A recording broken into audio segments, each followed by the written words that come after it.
If you are a real estate student, you are a student who is going to have to conquer this math stuff. The good news is that all of the math that you need to pass this exam is the math that you learned about in middle school: addition, subtraction, multiplication, and division. Those are the basics. The bad news is that for many of us, returning to school, well, it's been a while, and that means we may have forgotten some of the how-tos when dealing with multiplication and division. And shall we say we might need a refresher with fractions, decimals, and percentages? In this series, we're going to review a cheat tool called the T-bar. Think of it as a tool to help you conquer your forgotten pre-algebra and algebra skills.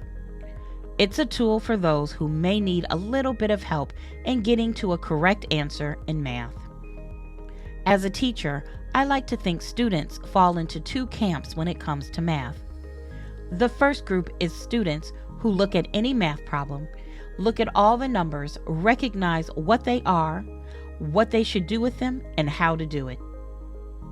The second group is those who look at a problem and aren't quite as confident as what the first step should even be.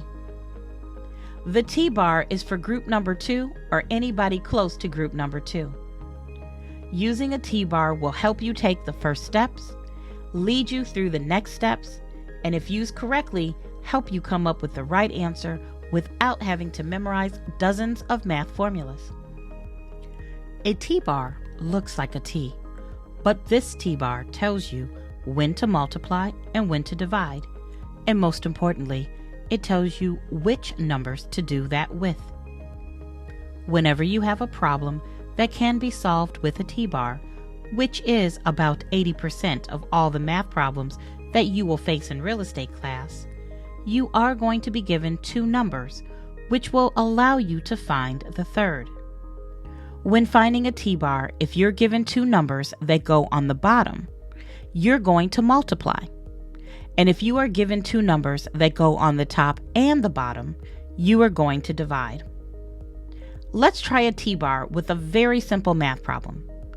I'm hoping that when I say 2 times 3 equals 6, you understand that also 6 divided by 3 equals 2, and 6 divided by 2 equals 3. How would this look in a T-bar? First, we draw a T-bar. And we know if you have two bottom numbers, you multiply, and if you have a top and a bottom number, we divide. So, 2 times 3, it's two bottom numbers, so we put into the calculator 2 times 3, and it gives us 6, the answer which we put at the top. Related to that, we know that 6 divided by 3 is a top and a bottom. 6 on top, 3 on the bottom, so we divide and get the answer of 2. It's a helpful tip. Whenever you have a top and bottom number, remember TGIF, or top goes in first. The top number goes into the calculator, then the divided sign, and then the bottom number. And that's how a T-bar works. But of course, we know it's never always that easy. When working with real estate math, you are going to run into a lot of percentage problems, but luckily the T-bar can help with that. First, let's have a chat about percentages. The official definition of a percentage is a portion or share of a whole. Or in layman's terms, when you have something, if you're referring to a part of that something, you have a percentage or a portion. This particular video isn't going to go into detail about percentages, but it is something you're going to need to understand in order to do real estate math. Having said that, it is important to remember two things. The first is that decimals are portions too. The second is that when we're talking about percentages, we can also refer to them as rates. But let's get back to the T-bar. When dealing with percentages, we are going to remember the percentage or the rate always goes on the bottom right. Now, what I'm about to say is the number one important thing about successfully using a T-bar. In order to use a T-bar successfully, you must label all of the spaces in the T-bar. I'll repeat that. In order to use a T-bar, you must label all of the spaces in the T-bar. The bottom right will always be the rate, and the top of the T-bar is always the amount of the rate, and the bottom left is always the original amount or the whole that we are taking away from or adding to. We can generally label a T-bar as whole times rate equals part. Let's try it. Let's say I have 60 apples and I want to find 25% of the apples. The math way to do this is 60 times 25% equals 15 apples. Let's put this into a T-bar. First, let's find the whole. That is what I started with, which in this case is 60 apples. The rate is 25%. Hint, most of the time the rate will have a percentage sign. I now have two bottom numbers, so what do? I multiply 60 times 25% equals 15 apples. In math, sometimes we are working with apples in a different way. What if a problem read, Bethany has a weekend fruit stand. Over the weekend, she only sold 15 apples of the 60 she had in stock. What percentage of her apples did she sell? Let's make a T-bar. Our first step after making the T-bar is to find the rate. In this problem, they're asking us to find a specific rate. That is what we're looking for. So I'm going to put a question mark in the bottom right. Step number 2 is to label the rate. In this problem, the rate is what we're looking for, but what rate is it? We're looking for a rate of what? The rate of apples sold, and that is exactly what I will label this. Rate of apples sold. Step 3 is to label the top spot or the part, which is the amount of the rate, or the amount of apples sold. Remember, step 2 and step 3 are mirrors of each other. The bottom says rate of apples sold, and the top is amount or numbers of apples sold. If the bottom was rate of people who like yellow cars, then the top would read amount or number of people who like yellow cars. If the bottom was rate of profit, then the top would be the amount of profit. Remember, it is a mirror, and the fill in the blank on the top will always match what is written in the bottom. Step 4 is to label the whole. As a general rule, the whole, or bottom left, will usually be the original amount of what you started with. Not always, but most of the time. In this problem with the apples, our whole is the original number of apples. Now that we've labeled all 3 spots, we can begin to fill in the numbers. Remember, the only number that you can ever fill in before labeling is the rate. Never, ever, ever try to put numbers in before you label the other spots.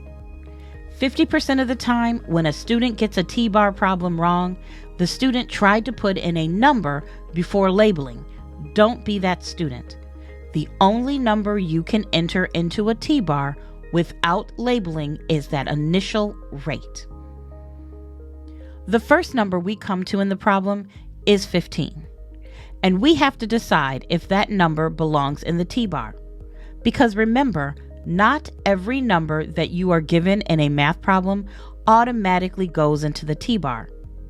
You will have to double check, triple check, and quadruple check that the number you are dealing with matches the label. According to the problem, 15 is the number of apples that Bethany sold, so I can safely put that into the top spot. The next number is 60, and that is the number of apples Bethany started with, 60 apples. so I can fill that into the left. Now that I have 2 out of the 3 numbers, I can solve the T-bar. A top and a bottom number, so I divide. TGIF, putting the top number in first, and we get an answer of 0.25. To turn 0.25 into a percentage, I move my decimal 2 spaces to the right, giving me 25%, and that's it. Hopefully that wasn't too bad, and you're understanding as you follow along. Let's try another problem. Stephen recently purchased a new wireless speaker. Because Stephen had a coupon, he only paid $59.50, which is 85% of the original price. What was the original price of the speaker? We'll start by making a T-bar. Step number 1 is to find the rate. Remember, it is usually a percentage sign. The first rate we come to in this problem, and the only rate, is 85%, and I fill that number into the bottom right space. Step 2 is to label what the rate represents. For this problem, we really need to look at how the problem is written. It states Stephen only paid $59.50, which is 85% of the original price. So, 85% is what the final price ended up being. 85% is the rate of the final price paid. For step 3, we mirror and label the top. So if the bottom says rate of final price paid, then we know the label for our top is the amount of the final price paid. And for step 4, we label our original, where we started the original price. Now that we've labeled all of the spots in our T-bar, we can put the number that is remaining in the problem into the correct place. The only other number in the problem is $59.50. And the problem tells us that is the final price that was paid. So I will go ahead and put that on the top. It is the amount of final price paid. Once again, we have a top and a bottom, so we divide and we get $70. That was the original price of the wireless speaker. So now that you have seen what a T-bar is, let's talk for a moment about what a T-bar is not. First, a T-bar is not a magic wand. Think of a T-bar as visual algebra. When you use a T-bar, you are completing the same math as a person using formulas in algebra.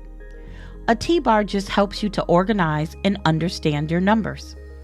It's also important to remember that some problems may take more than one T-bar to solve.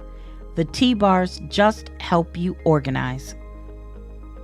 The second thing to remember is that a T-bar will feel clunky at first.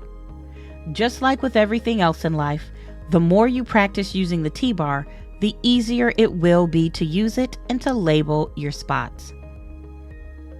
Third, this is not the fastest or the prettiest way to do any math. But that is okay, because we don't get points on the real estate exam for pretty. We get points for correct answers. And if a T-bar can help you get there, let's do it. What the T-bar is a time-tested, proven way for you to learn how to get the right answers on the exam. There are 2 other sections of this class. In the first, we will continue to do some basic math problems using the T-bar, and in the last section, you will see examples of different types of real estate math you may encounter on your real estate exam. See you in the next section.